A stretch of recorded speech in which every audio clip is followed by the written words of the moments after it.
So in this problem, we have a car accelerates at a constant rate from 15 meters per second to 25 meters per second while it travels a distance of 125 meters. How long does it take to achieve the final speed then? So looking at this problem, a car accelerates at a constant rate from 15 meters per second to 25 meters per second.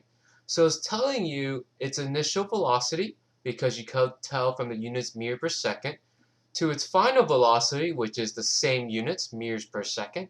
So I'm given the initial velocity, the final velocity. I'm going to let the direction that's traveling be to the right, so it's going to be positive. So initial velocity is going to be a positive 15 meters per second. I'm going to let the final velocity be 25 meters per second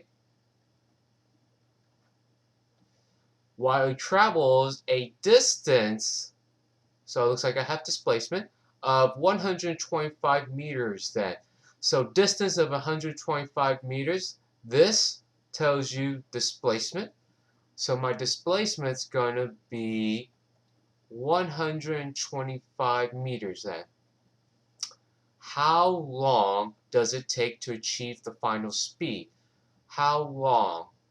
So this is asking you what is time. So time is your unknown in this problem. So now with our givens and unknowns, we have to see which equation we need to use.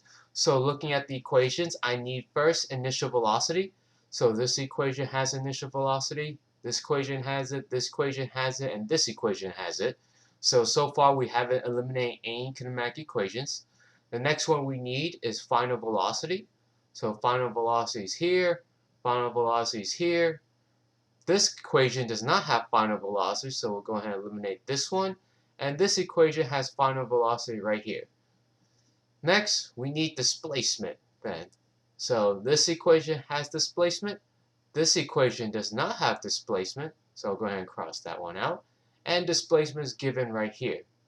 Finally, I need time in the equation. This equation has time, and this equation does not have time, so we'll go ahead and eliminate the last equation. So for this problem, we will be using this kinematic equation right here. Alright, so we selected this kinematic equation. Displacement is equal to 1/2 initial velocity plus final velocity times time. We'll go ahead and solve for our unknown. So our unknown in this case will be time. So I'm going to rewrite the problem one more time.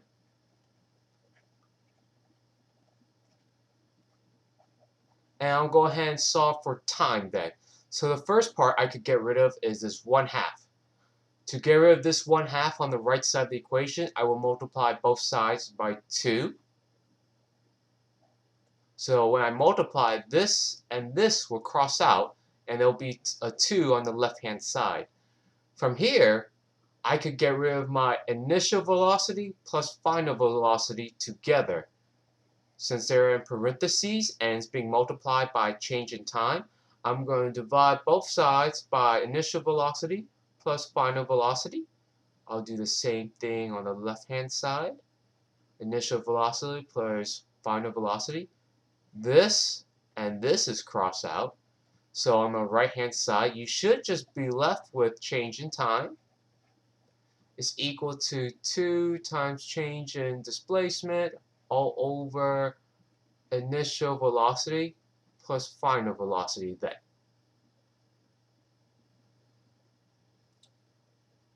With our equation now, we'll go ahead and rewrite it again.